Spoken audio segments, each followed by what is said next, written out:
Hello everyone, welcome to GS maths academy. हमने start कर रखा है क्लास 9 का गणित मंजरी का chapter number 6 perimeter and area और हम पहुंच चुके हैं एक्सरसाइज 6.2 पे।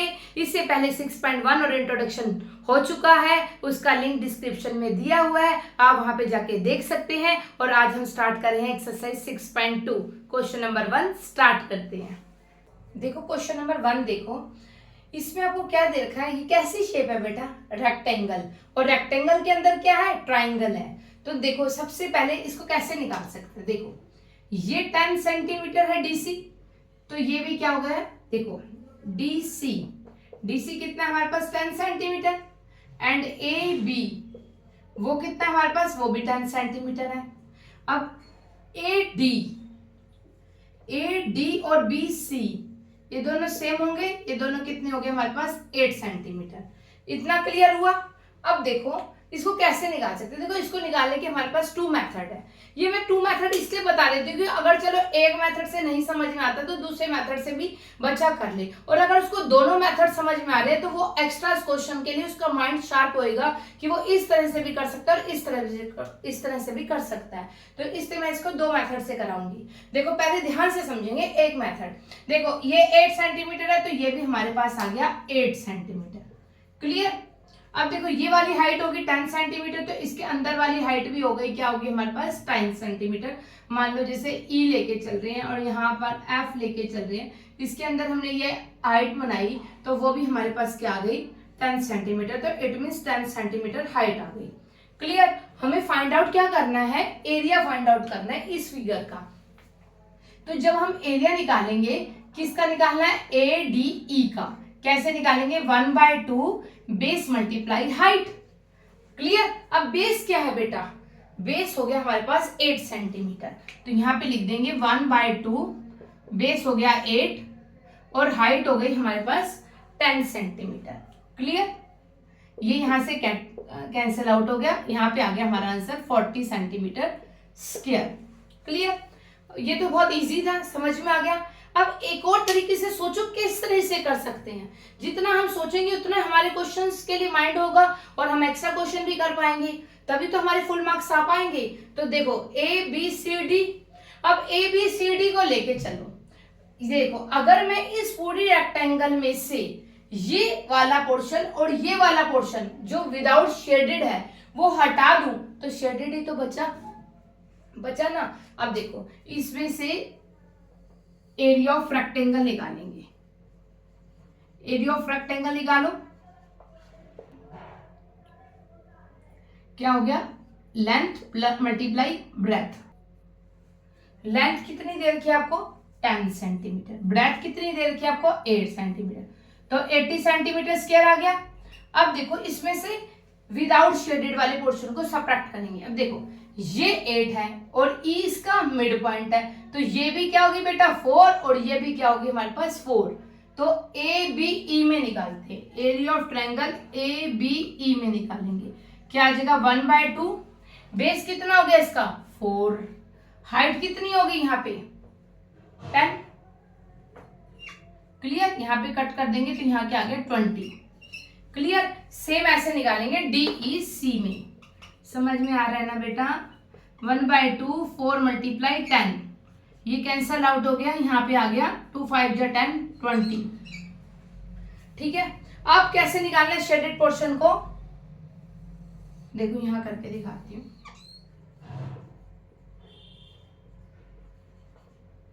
एट्टी में से 20 प्लस 20 क्या हो गया? 80 माइनस 40, तो इसका आंसर आ गया 40 सेंटीमीटर स्क्वायर। क्लियर? उसका भी आंसर आया 40 सेंटीमीटर स्क्वायर और इसका भी आंसर आया 40 सेंटीमीटर स्क्वायर। क्लियर हो गया? देखो कैसे निकाला, पहले या तो सीधा शेडेड पोर्शन का निकाल दो, वो तो बहुत ही आसान तरीका है कि 1/2 बेस मल्टीप्लाई हाइट करके। और अगर शेडेड पोर्शन का नहीं निकालना तो पूरे में से अनशेडेड पोर्शन को हटा दो। आया तो बेटा शेडेड पोर्शन ही, तो क्या आ गया हमारे पास? 40 सेंटीमीटर स्क्वायर। क्लियर हो गया? अब हम करते हैं सेकेंड क्वेश्चन। क्वेश्चन नंबर 2 देखो क्या दे रखा है? The parallel sides of trapezium. Trapezium पता क्या होता है? ट्रेपीजियम जैसे ही आपके पास ये वाली कंडीशन आ जाए ना, स्क्वायर, रेक्टेंगल, ट्रेपीजियम, तो फटाफट ट्रेपीजियम की प्रॉपर्टी माइंड में आना चाहिए कि this one is trapezium. Clear? ये तो सबको पता ही होगा। लेकिन उसके बाद उसने कहा है कि अगर इसकी नॉन पैरेलल साइड्स इक्वल है, मतलब ये वाली और ये वाली साइड्स इक्वल है, जब नॉन पैरेलल साइड्स इक्वल होती है तो कैसा ट्रेपीजियम होता है? सोचो, आइसोसेलेस ट्रेपीजियम। एक तो ये कंडीशन होगी कि ट्रेपीजियम की क्या कंडीशन होती है कि इसकी जो सामने वाली साइड्स है वो पैरेलल होती है, पहली कंडीशन। अगर वो ट्रेपीजियम है तो जैसे मान लो ए, बी और सी और डी है, तो ये दोनों जो पॉइंट होते हैं वो उनका जो सम है वो 180 डिग्री होता है। Clear? It means angle B plus angle C का 180 डिग्री। और साथ में क्या सी ट्रेपीजियम की और कंडीशन क्या होती है कि अगर इसकी ये जो नॉन पैरेलल साइड्स है वो इक्वल हो तो वो कैसा होगा? Isosceles trapezium. ठीक है, इतना क्लियर हुआ ट्रेपीजियम की। ये जो क्वेश्चंस हैं इसको आप बिल्कुल ध्यान से गहराई से पढ़ोगे। ट्रेपीजियम है तो ट्रेपीजियम की पूरी कंडीशंस पता होनी चाहिए। आगे देखो, उसके बाद आपको सिर्फ निकालना है एरिया ऑफ ट्रेपीजियम, मतलब पूरे एरिया बताना है ट्रेपीजियम का। तो एरिया ऑफ ट्रेपीजियम है तो एरिया ऑफ ट्रेपीजियम का फॉर्मूला पता होना चाहिए। क्या फॉर्मूला होता है एरिया ऑफ ट्रेपीजियम का, आप बताओ। देखो मैं बताती हूँ, एरिया ऑफ ट्रेपीजियम का क्या फॉर्मूला होता है? 1/2 sum of parallel sides into height. Clear? कि ट्रेपीजियम का क्या फॉर्मूला होता है? 1/2 sum of parallel sides into height. अब पैरेलल साइड्स कौन कौन सी है? 40 और 20, वो तो हमें पता है, लेकिन हाइट नहीं पता। अगर हाइट पता होती तो हम सीधा सीधा फॉर्मूला लगा देते, लेकिन हाइट तो हमको पता ही नहीं है। अब हम कहां से निकालेंगे हाइट? हम यहां से फाइंड आउट करेंगे हाइट। देखो कैसे करेंगे, बहुत इजी तरीका है। ए भी आपको पूरा दे रखा है 20 सेंटीमीटर। क्लियर? जब ए भी 20 सेंटीमीटर दे रखा तो इसका मतलब ई एफ क्या होगा?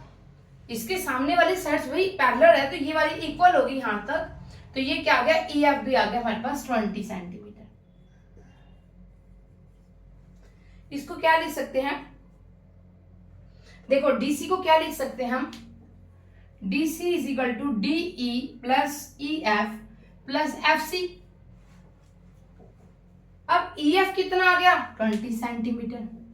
देखो ये और ये दोनों ट्राइंगल आपस में कॉन्ग्रुएंट है या नहीं? देखो दिस वन इज और दिस वन सेम, ये 90 डिग्री और ये वाली साइड्स इक्वल है, तो ये वाली ट्रायंगल हमारे पास कॉन्ग्रुएंट होगी, जिससे डीई और एफसी इसका इक्वल आ गया। अगर ये क्वेश्चन ज्यादा मार्क्स में है तब आप दिखा देना, अदरवाइज आप डायरेक्ट भी लिख सकते हो कि DE is equal to FC. Congruent वाला पॉइंट क्लियर हो गया कि दोनों कॉन्ग्रुएंट है। कॉन्ग्रुएंट बताया हुआ था मैंने इंट्रोडक्शन में, वहां देख लेना। तो डीई प्लस डीई, तो डीसी की वैल्यू कितनी है? 40, 20 प्लस 2DE, तो ये आ जाएगा 20 is equal to 2DE। It means DE is equal to क्या आ गया हमारे पास? 10 सेंटीमीटर आ गया। तो DE आपके पास 10 निकल गया, तो बेटा FC भी तो 10 निकल गया। इतना क्लियर हुआ?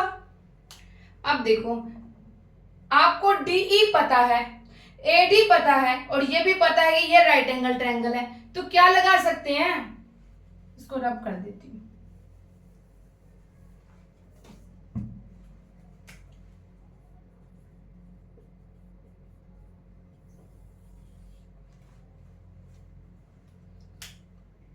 क्या लगा सकते हैं? पाइथागोरस थ्योरम लगाओ भाई, लगाओ। पाइथागोरस थ्योरम लगाते हैं। पाइथागोरस थ्योरम लगाने आती है? क्या होती है? हाइपोटेन्यूज का whole square is equal to base का होल स्क्वायर प्लस परपेंडिकुलर का होल स्क्वायर। हाइपोटेन्यूज कितना है हमारे पास? 26 का whole square. What is the base? Base कितना है हमारे पास? 10 का होल स्क्वायर। परपेंडिकुलर कितना है? पता नहीं भाई, वो तो हम फाइंड आउट करेंगे। तो 26 का होल स्क्वायर करेंगे तो क्या होता है? 676, और ये 10 इधर आ जाएगा तो 100 इज इक्वल टू परपेंडिकुलर का होल स्क्वायर। तो ये क्या आ गया हमारे पास? 576 परपेंडिकुलर का होल स्क्वायर। अब perpendicular is equal to square root of 576, ये किसका स्क्वायर होता है? 24। अब कोई ये सोचेगा मैम हमें को तो एकदम स्क्वायर याद नहीं हो पाती, बेटा पहली बात तो 9th में आ गया, आपको याद होनी चाहिए। अगर नहीं है याद तो हमारे पास और भी तरीका है भाई निकालने का। 576 को यहाँ से एलसीएम लीजिए, 2 2 जा 4, 2 8 जा 6, 2 8 जा 6, 2 1 जा 2, 2 4 जा 8, 2 7 जा 2, 2 3 जा 6। इसका प्राइम फैक्टराइजेशन तो ये तो सबको आता ही होगा। बस जो 2 2 कॉमन आ रहे हैं वो ले लिए। 3 2 जा 6, 2 जा 12, 2 जा 24, निकल गया 24। क्लियर हुआ कैसे निकालना है? अब बताओ अब कैसे निकाल सकते हैं हम एरिया ऑफ ट्रापीजियम? सोचो। 1/2 sum of parallel sides 20 and 40, very good. और परपेंडिकुलर 24। फॉर्मूला लगा सकते हैं? यस, क्यों नहीं लगा सकते, लगाओ। इसके नीचे ही लगाएंगे अब हम। परपेंडिकुलर आपका निकल गया 24। 1/2 20 + 40 एंड देन मल्टीप्लाई करेंगे किससे? 24 से, जो हमने फाइंड आउट किया। 1/2 60 × 24, ये कैंसिल आउट हो गया। और 12 6 जा 72, 720 इसका आंसर आ गया स्क्वायर। समझ में आया? समझ में आया? चलो अब करते हैं क्वेश्चन नंबर 3। क्वेश्चन नंबर 3 से पहले आपको एक छोटा सा फॉर्मूला रिवाइज करना पड़ेगा। हीरोज फॉर्मूला बहुत इंटरेस्टिंग फॉर्मूला है, बहुत इजी है। जब हम सोचते हैं इजी है तो वैसे भी बहुत इजी लगता है। चलो स्टार्ट करते हैं। हीरोज फॉर्मूला है क्या और इसकी नीड क्यों पड़ी? पहले तो नीड देखते हुए जरूरत क्यों पड़ी, हम इतने फॉर्मूले क्यों याद करें? देखो, उसने कहा जब इक्विलेटरल ट्रायंगल है तो इसका अलग फॉर्मूला था हमारे पास। क्या था वैसे? √3/4a²। आइसोसेलर है उसका अलग करें, स्केलर है उसका अलग करें।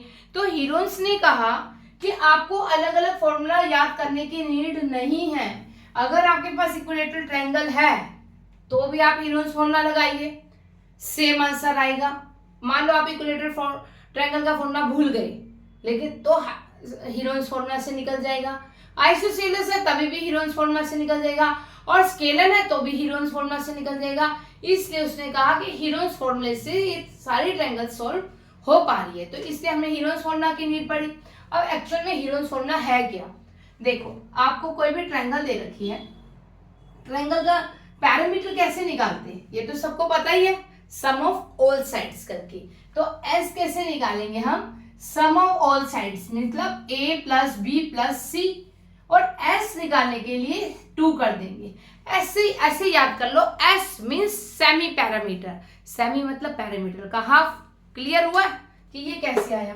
s मतलब सेमी पैरामीटर। अब इसको हमने ले लिया, उसके s निकालने के बाद क्या करें? एरिया कैसे फाइंड हुआ? a।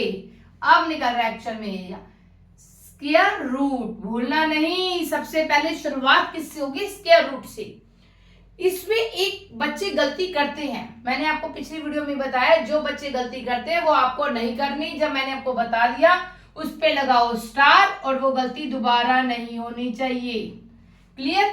अब देखो, इस पे गलती नहीं होनी चाहिए। क्या गलती करते हैं? वो लगा देते हैं, ये तो फॉर्मूला सबको याद हो जाता है, s - a, s - b, s - c, लेकिन सबसे पहले s से हमें मल्टीप्लाई करना है। इसलिए मैं बता रही हूँ, वो क्या करते? सीधा s निकाला, s - a, s - b, s - c। नहीं, सबसे पहले क्या आएगा? s, फिर s - a, s - b और s - c स्क्वायर रूट में, बस। और हीरोन्स फॉर्मूला निकल गया। इसके लिए आपको इक्विलेटरल ट्रायंगल हो तभी भी आप यही लगाओ, आंसर निकलेगा। स्केलर हो तो भी, आइसोसेलस हो तभी भी। क्लियर हुआ फॉर्मूला? एक बार फटाफट रिवाइज कीजिए मेरे साथ माइंड में। s = a + b + c/2, semi parameter निकाल दिया। फिर स्क्वायर रूट ऑफ, सबसे पहले s आएगा, s - a, s - b, s - c। Clear? अब करते हैं इसकी क्वेश्चंस। देखो क्वेश्चन नंबर 3 देखो हीरोन्स फॉर्मूले के ना एग्जाम में बता रही हूँ, या तो इस तरह का ही क्वेश्चन आता है कि 2 साइड दे रखी है और एक पैरामीटर दे रखा है, इस तरह का क्वेश्चन आता है एग्जाम में। और या एक रेशियोज में आ जाता है, जैसे 4:5:6, तभी भी आ जाता है। ये लास्ट ईयर भी था, इसमें ये दोनों ही पॉइंट ज्यादा इंपॉर्टेंट है, इनमें से कोई ना कोई एक क्वेश्चन तो आ ही जाता है इनोन फॉर्मूला से रिलेटेड। अब देखो इससे करेंगे हम स्टार्ट। कैसे करेंगे? इनोन फॉर्मूला में क्या चाहिए हमें? पैरामीटर चाहिए। पैरामीटर निकालना है, सेमी पैरामीटर चाहिए। पैरामीटर तो यहाँ दे रखा है तो इजी हो गया हमारा क्वेश्चन। लेकिन हाँ, एक पॉइंट दे रखा है क्या कि एरिया ऑफ ट्राइंगल हमें find out, area of triangle हमें निकालना है। हमें ओनली दो साइड्स दे रखी है बेटा, एक 8 और एक 11, और इस पूरे का जो पैरामीटर है वो आपको दे रखा है 32 सेंटीमीटर। अब कैसे निकालेंगे सोचो। देखो पैरामीटर तो आपको पता ही है क्या होता है, सम ऑफ ऑल साइड्स। तो पैरामीटर हो गया a plus B plus C. Clear? Parameter कितना दे रखा है? 32। a कितनी दे रखी है? 8 सेंटीमीटर। b कितनी दे रखी है? 11। c नहीं दे रखी। तो अब इसको ऐड करो, 32 is equal to 19 plus c। c is equal to क्या आ जाएगा? 32 माइनस 19। 12 में से 9 गया 3, यहाँ आ गया 13 सेंटीमीटर। तो c की वैल्यू निकल गई बेटा आपके पास 13 सेंटीमीटर। एक हो गया 8 सेंटीमीटर, एक हो गया 11 सेंटीमीटर, और एक हो गया यहाँ पे 13 सेंटीमीटर। क्लियर? अब लगाओ हीरेंस फॉर्मूला। कैसे लगाएंगे? सबसे पहले क्या चाहिए हमें? s। s कैसे होगा? पैरामीटर का हाफ। पैरामीटर कितना है? 32। 32 का हाफ। Semi parameter 16। फिर एरिया फाइंड आउट करेंगे कैसे? Square root of. निकालो फॉर्मूला में बताओ। सबसे पहले s, साथ साथ बोलो मेरे, s minus a, s minus b, s minus c। फिर दोबारा लगाओ यहाँ पे a। अब लगाओ व्हाट इज s? s क्या है? 16। 16 माइनस 8, 16 माइनस 11 और 16 माइनस 13। अब एक और पॉइंट करेंगे बेटा, छोटी सी और ट्रिक करेंगे। मुश्किल नहीं करना हमने क्वेश्चन, क्योंकि हमें तो फुल मार्क्स लेने हैं। तो देखो एरिया कैसे लेके चलेंगे? Square root of 16। 16 में से 8 गया, कितना हो गया? 8। 16 में से 11 हो गया, कितना आ गया? 5। 16 में से 13 हो गया 3। अब देखो, अब बच्चे क्या गलती करते हैं, लेकिन आपको नहीं करनी है। क्या गलती करते हैं बताओ? वो क्या करते हैं? सीधा पहले इनकी मल्टीप्लाई करेंगे, फिर प्राइम फैक्टराइजेशन खोलेंगे। कितना लंबा क्वेश्चन और कितना मुश्किल कर दिया। अब क्या करना है आपको? कुछ नहीं करना, आपने सबको प्राइम नंबर में लाना है। 16 is not a prime number, composite number. खोलो इसको, 2 मल्टीप्लाई 2 मल्टीप्लाई 2 मल्टीप्लाई 2, खोल दिया। 8 को खोलो, 2 मल्टीप्लाई 2 मल्टीप्लाई 2 मल्टीप्लाई 3 हो गए। 5 हो गया, 5 is also a prime number and 3 is prime number. सारे खोल दिए प्राइम नंबर में। जो जो दो दो बार हैं वो बाहर आ जाते हैं, आपको पता रूट से बाहर हो गए। ये भी रूट से बाहर हो गया, ये भी रूट से बाहर हो गया, ये तीनों केले केले इसलिए रूट के अंदर इनको मजबूरी में रहना पड़ेगा। तो इनका आ गया आंसर 30। चलो भाई ये तो अंदर ही है, तो ये आ जाएगा 2 2 जा 4 2 जा 8। तो आंसर क्या आ गया हमारे पास? 8 रूट 30 सेंटीमीटर स्क्वायर। एरिया तो स्क्वायर में ही निकालेंगे। क्लियर हो गया? देखो क्वेश्चन नंबर 4 देखो, मैंने अभी क्या कहा था कि रेशियोज वाला आ जाता है। देखो अब रेशियो वाला ही आ गया कि the side of A triangle. जब रेशियो वाला क्वेश्चन आए ना, आपको सीधा क्या करना है? देखो एक ट्रायंगल बना लीजिए। आपकी रेशियो क्या देखिए? 3:5:7। तो आप एक कोई भी वेरिएबल उसके साथ जोड़ दो और वो उसी के अकॉर्डिंग निकालेंगे। देखो पहली निकाली 3x, दूसरी साइड से निकाली 5x और तीसरी निकाली हमने 7x। क्लियर हुआ? और इन सब का पूरे का पैरामीटर कितना दे रखा है आपको? 300। तो पहली साइड कितनी हुई बेटा? देखो first side 3x, second side 5x, third side 7x। इसका पैरामीटर कितना है हमारे पास? 300 मीटर। क्या आ जाएगा? 3x plus 5x plus 7x is equal to 300। 7 और 5 12 और 3 15x इज इक्वल टू 300। तो x कैसे निकला बेटा? 300। जो चीज मल्टीप्लाई में वो डिवाइड में चलेगी, x की वैल्यू निकल गई हमारे पास 20। क्लियर? फर्स्ट साइड कितनी हुई? 3x। 3 मल्टीप्लाई 20 कितना आ गया हमारे पास 60। सेकंड साइड कितनी हो गई 5 मल्टीप्लाई एक्स मतलब 5 मल्टीप्लाई 20 इसका मतलब 100। थर्ड साइड कितनी होगी 7x 7 मल्टीप्लाई 20 कितना आ गया हमारे पास 140। बस जब हमें तीनों साइड्स पता चल गई तो हम हीरोज फॉर्मूला बहुत इजीली निकाल सकते हैं। निकालो x मतलब सेमी पैरामीटर, पैरामीटर भी पता है, बताओ कितना आसान हो गया। 300 का बाय 2 तो कितना आ गया हमारे पास 150। कैसे निकालते हैं स्क्वायर रूट ऑफ, सबसे पहले स्क्वायर रूट फिर s minus A s minus B s minus C. और एक और बात, आप एग्जाम में ना ये फॉर्मूला जरूर लिखना। ये पता तो सबको होता है कि ये फॉर्मूला सबको पता होता है, सीधा अप्लाई करने लग जाते हैं। नहीं, एक भी मार्क्स नहीं कटवाना आपको, छोटे छोटे पॉइंटों के मार्क्स होते हैं और बोर्ड में तो बहुत ज्यादा नोट किया जाता है इस चीज को लेके। Area square root of s 150 minus a कितना है 60 है, b कितना है 100 है, c कितना है 140 है। क्लियर। अब देखो 150 में से 60 गया 90, 150 में से 100 गया 50, 150 में से 140 गया 10। अब क्या करेंगे, क्या हम इनकी मल्टीप्लाई करेंगे? बिल्कुल भी नहीं। हम क्या करेंगे, इसको ब्रेक करेंगे। और ब्रेक कैसे करेंगे, 150 को ब्रेक करने लगे तो हमारे को तो बहुत ज्यादा टाइम लगेगा। कैसे करें हम इनको ब्रेक, बताओ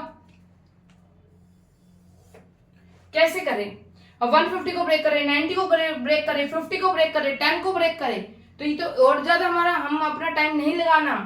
देखो यहाँ पर भी 0 है, यहाँ पर भी 0 है, यहाँ पर भी 0 है, यहाँ पर भी 0 है, तो इसका मतलब इसका 10 बाहर आ गया, इसका 10 बाहर आ गया, तो 100 तो बाहर आ गया। अंदर क्या बचा 15, फिर 9, फिर 5 और फिर 1। क्लियर हुआ, हो गया ना इजी क्वेश्चन। अब देखो इसका 10 बाहर आया 10 और इसका 10 बाहर आया 10, तो 100 हुआ ना, समझ में आया। अब 15 को आप ब्रेक कर लो, 15 को ब्रेक आसानी से कर सकते हैं 3 इंटू 5, 9 को कर सकते हैं 3 इंटू 3, 5 और 1 को तो ब्रेक करने की नीड ही नहीं है। अब देखो 2 बाहर आ गया, 3 बाहर आ गया। अब ये 5 2 टाइम्स है, ये भी बाहर आ गया। चलो अंदर अकेला बच गया 3, चलो बैठे रहो। 15 और 100 ये क्या आ गया 1500 इंटू रूट मीटर स्क्वायर, भूलना नहीं, समझ में आ गया। चलो अब करते हैं क्वेश्चन नंबर 5। क्वेश्चन नंबर 5 देखो, मैंने आपको कहा था पूरा बेसिक से करेंगे। One diagonal of a rhombus. What is the rhombus? Rhombus क्या होता है बेटा, उसकी सारी साइड्स इक्वल होती हैं, ऑल साइड्स आर इक्वल। और क्या होता है, देखो एक इसके डायगोनल बाइसेप्स करते हैं ईच अदर एट 90 डिग्री। लेकिन यहाँ पे ना बच्चों को ये कंफ्यूजन हो जाती है कि किसके 90 डिग्री बाइसेप्स करते हैं और किसका बाइसेप्स करते हैं। यहाँ पे ये कंफ्यूजन हो जाती है बेटा, जिसकी सारी साइड्स इक्वल होती है उसके बाइसेप्स करते हैं ईच अदर 90 डिग्री, और रोम्बस और स्क्वायर इन्हीं की साइड्स इक्वल है। देखो रोम्बस की साइड्स इक्वल है, स्क्वायर की ऑल साइड्स इक्वल, तो इसके डायगोनल्स बाइसेप्स करते हैं ईच अदर एट 90 डिग्री, और रोम्बस की सारी साइड्स इक्वल तो इसके डायगोनल बाइसेप्स करते हैं each other at 90 degree. Clear. और सबके डायगोनल बाइसेप्स करते हैं, कंफ्यूज नहीं होना है इससे। अब क्या दे रखा है हमें, रोम्बस का एरिया दे रखा है और लेंथ निकालनी। एरिया ऑफ रोम्बस का फॉर्मूला बताओ भाई, ये समझ में आ गई। इसकी सारी साइड्स इक्वल है, डायगोनल बाइसेप्स करते हैं ईच अदर एट 90 डिग्री। अब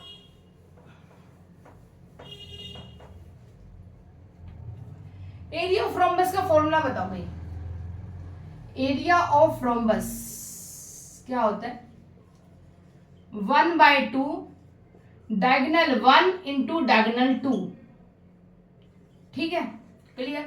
आपको क्या दे रखा है, one diagonal of a rhombus is twice as long as the other diagonal. तो सपोज कर लो, हमने मान लिया let other diagonal is x, तो वन डायगोनल कितना हुआ, जितना अदर डायगोनल है उसका वो कितना है बेटा, ट्वाइस है, तो 2x आ गया। क्लियर। एरिया ऑफ रोम्बस कितना दे रखा है आपको, 128 सेंटीमीटर स्क्वायर। क्लियर, यहाँ पे लगा 128 centimetre square is equal to 1/2। Diagonal कितना है x, दूसरा कितना है 2x। बेटा 2 से 2 cancel, 128 is equal to X square. x जो स्क्वायर है वो तो जाके क्या बन गया स्क्वायर रूट। 128 का प्राइम फैक्टराइजेशन खोलो, 264 232 216 28 2 4 जा 8 2 2 जा 2 1 जा, ये खोलो 2 multiply 2 multiply 2 multiply 2 multiply 2 multiply 2 and multiply 2 is equal to X. ये कॉमन आ जाएगा 2, ये बेटा ये भी आ गया 2, ये भी 2 बाहर आ गया, अंदर क्या बच गया √2। एक्स की वैल्यू कितनी निकल गई आपके पास 8√2। लेंथ ऑफ फाइंड क्या करना था, length of shorter diagonal find out करना था, वो हमने x माना था, तो हम आंसर क्या निकल गया हमारे पास, length of shorter diagonal is equal to 8√2। साथ में क्या लिखेंगे सेंटीमीटर। क्लियर, समझ में आया। अगर इन किसी भी क्वेश्चनों में कहीं भी कोई प्रॉब्लम आ रही है तो आप मुझे कमेंट में जरूर बताना, मैं आपको जरूर रिप्लाई करूंगी कि कहां पर आपको दिक्कत आई, क्योंकि क्वेश्चन कहीं भी याद नहीं करना, आपको रटना नहीं है, एक एक पॉइंट मैं आपको क्लियर कर रही हूँ, और फिर भी आपको कोई लग रहा है कि ये पॉइंट रह रहा है तो आप मुझे कमेंट से बताना, मैं आपको वहीं पे जरूर रिप्लाई करूंगी। अब क्वेश्चन नंबर 6 करते हैं। देखो क्वेश्चन नंबर 6 देखो, यहां से एक थ्योरम स्टार्ट हो जाती है। अब देखो इसको करना कैसे है, मान लो ये क्वेश्चन पेपर में आ जाए और तुमको नहीं आता, क्या करोगे, छोड़ोगे। बच्चे कहेंगे मैम हम तो छोड़ आएंगे, लेकिन छोड़ना नहीं है, ये एक बेनिफिट है थ्योरम का कि जब आपको ना आ रहा हो तो आपको कैसे 3 में से 2 मार्क्स तो लेके ही आने हैं। अगर पूरा आता है तो 3 में से 3 आ जाएंगे, अगर नहीं आ रहा कुछ भी तो 3 में से 2 कैसे लेना है, आप देखते हैं कैसे लेना है। गिवन क्या दे रखा है, ABCD इज अ पैरेललोग्राम, वही चीज अप्लाई करो। ABCD is a parallelogram, ABCD is a parallelogram. Okay, given क्या दे रखा है, P भी एक पॉइंट दे रखा है किस पे, और Q भी AB पर दे रखा है। What can you say about the triangle, मतलब इससे ट्रायंगल बन रही है, कैसी ट्रायंगल बन रही है, PCD, और कैसी बन रही है, QCD। क्लियर, आपको इसके एरियाज के बारे में बताना है। अब देखो इसको करना क्या है, मान लो ये क्वेश्चन नहीं आता तो आप एग्जाम में कैसे करके आओगे, छोड़ना कुछ नहीं है बेटा, कैसे करना है। गिवन क्या दे रखा है, सीधा यहाँ पे लगाओ गिवन,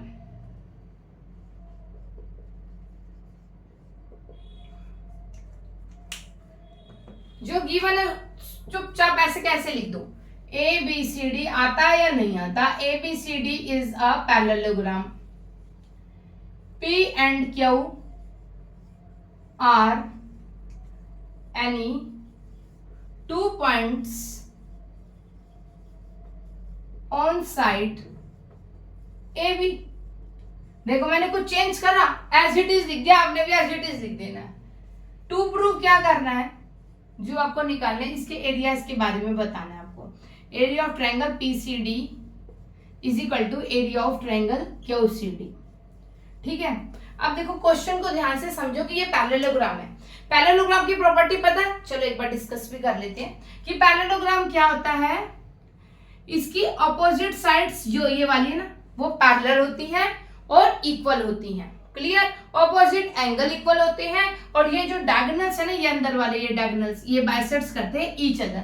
ये 90 डिग्री नहीं करते, 90 डिग्री स्क्वायर और रोम्बस के करते हैं। क्लियर हुआ, पैरेललोग्राम की प्रॉपर्टी पता चल गई। ये प्रॉपर्टी पता होनी चाहिए हमको अच्छे से। स्टार्ट करते हैं, यहाँ पे सॉल्यूशन लिख देते हैं।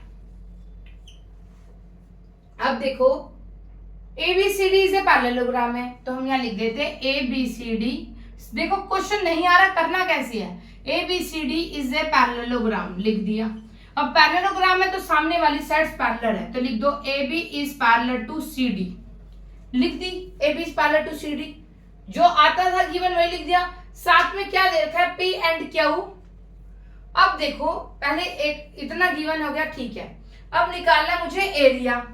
एरिया कैसे निकालते किसी भी ट्रायंगल का, 1/2 बेस मल्टीप्लाई हाइट, हाइट तो है ही नहीं। अब हाइट नहीं है तो बिना हाइट के कैसे एरिया फाइंड आउट होगा? तो इसके लिए हम यहाँ पे कंस्ट्रक्शन ड्रॉ करेंगे बेटा, PM एंड QN।